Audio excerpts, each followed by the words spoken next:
sometimes we would show the person next to us, get a snarly look on our face like, right here, you know?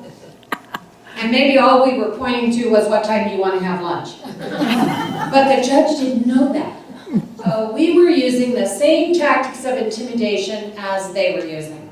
You know, it's awful hard to make a point in silence. And to go in and sit in the courtroom, you have to be silent. So what can you do to call attention to the fact that you could be powerful outside of this court reporting what goes on inside that court? The only way you could do that in silence is with these little notebooks and these little badges, and I'm telling you, it works. It wasn't long before the judges have said, oh, I see you brought your posse with you. And we've actually had the husband say, these women are here. These women from Green Valley, and they might believe everything she says, Your Honor, but it's not true. These women. So we don't mind being called these women or the posse, we don't mind at all. Because what we found is that it's very effective. Extremely effective. And now we're actually being called out in court as, I see you're in good hands, you're with hands of a friend, I see that you're in good hands, and I hope not to have to see you back in court again. So being called out in a good way is nice, and being recognized that we are having some power. What we also started doing was, in one case in the courts in Santa Cruz County, I picked up the phone and called the presiding judge and asked to have a judge removed from our client's case, and cited the egregious behavior. I even sent him a videotape of it, because unlike Pima, in Santa Cruz County, they videotape every court hearing. And you're entitled to a copy of that. Well, in this instance, this judge threatened our client from the bench, made a verbal threat, and it was on that videotape. But I don't think that judge thought we were smart enough to know that, or that the client probably couldn't afford to pay for a copy of that tape. So we got the copy of that tape. I called the presiding judge. I told him I was forwarding it via email so that he could see the egregious behavior on tape, and we wanted this judge removed from hearing this case, if not removed from hearing all domestic violence cases. And guess what? The very next week, this same judge was arrested for perpetrating domestic violence against her husband. Oh. And was removed from hearing all domestic violence cases for a period of time. I don't know if that still exists. But if anyone's looking to, increase their work life and wants to run for judge in Santa Cruz County, I'd be more than happy to help you. So just get a posse behind you, and you too can be a judge. But those are some of the things that go on that I hope I answered your question about the court watch. A caveat to that is, what we noticed with our own client even, part of, it's not 100% the judge's fault. The judge would get weary, the judge would get tired, the judge would get sarcastic, because here's our client trying to make a point with maybe a statement in court, and she's doing all this and shuffling through her papers and trying to find her place and can't remember where she put something, and she's frenzied and she's a mess. And we noticed right off, wow, Kristen, if you were just a little more organized, if you had your witnesses and color code that file and color code evidence file and color code, if you just were more organized, you would present a better case in court, and that might cut out some of the judge's sarcasm. Now, some of the judge's behavior against the clients had to do with this kind of thing, that they were just at their wits' end with people coming to the courtroom that weren't prepared. So we have started a court preparation program that we run along with our court watch, and we intend to take that court preparation program into the community with monthly clinics. So anyone needing to go to court, family court, you ladies I'm sure will find yourself there, but in Great Valley we have a lot of people that find themselves in small claims court, and I can promise you this, it's not necessarily who's right or who's wrong in small claims court, it's who was the best prepared with their case. So if you ever get called into small claims court, you may want to take our clinic because we'll teach you how to prepare your case for court. Because by default, we actually started doing that with these clients. And now we've been preparing every client we have that has need to be in the courtroom, we help them prepare, both teaching them how to dress. You know, you're not supposed to be discriminated against when you're in the courtroom, but I can tell you that that judge is actually judging you.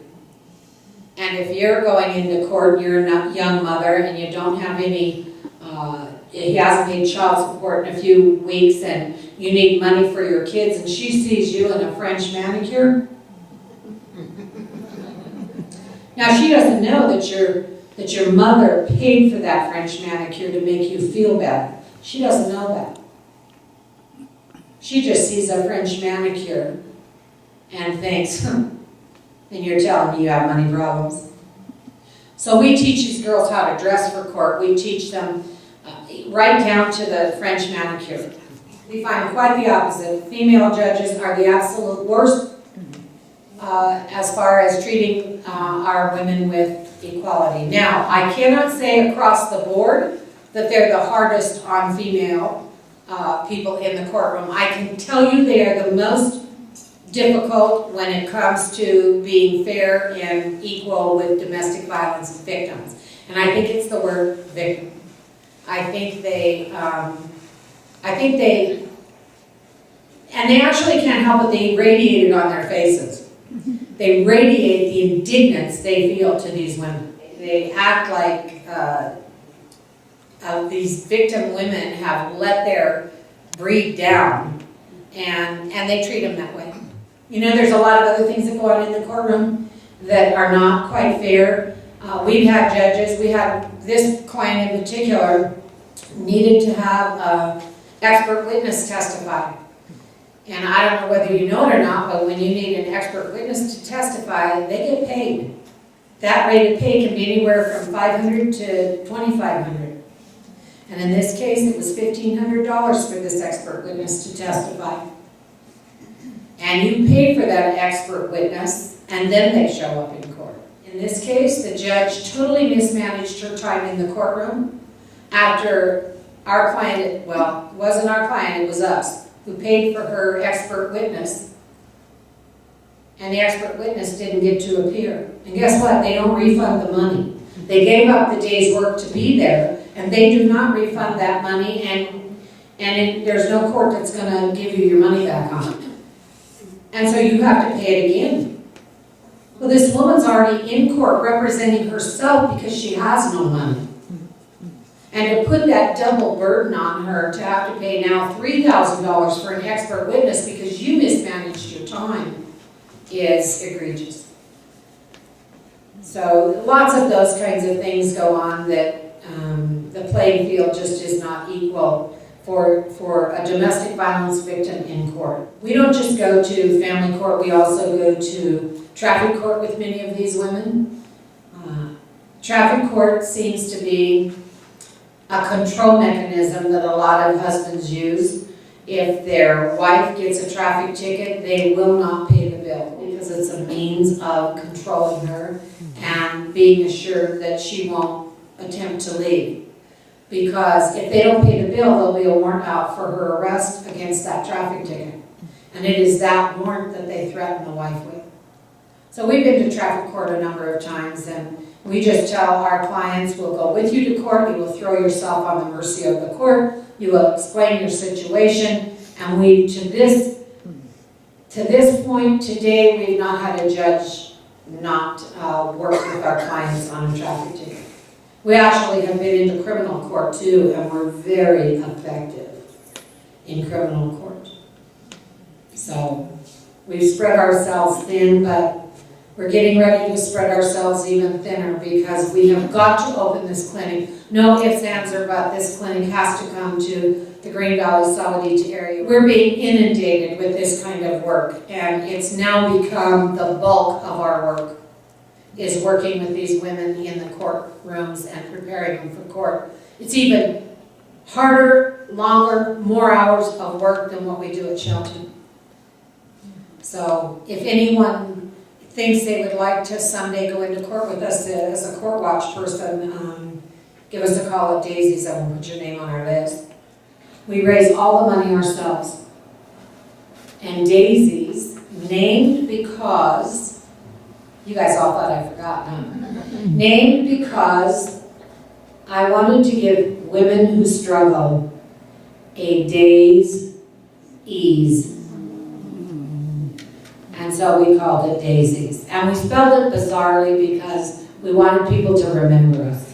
Teach them how to become entrepreneurs of their own financial future and think outside the box and find a field of employment that will provide enough income for you to support yourself and your children. Working at Walmart is a proud, wonderful job, but let's face it, $10 an hour is not going to support a woman and her 4 children.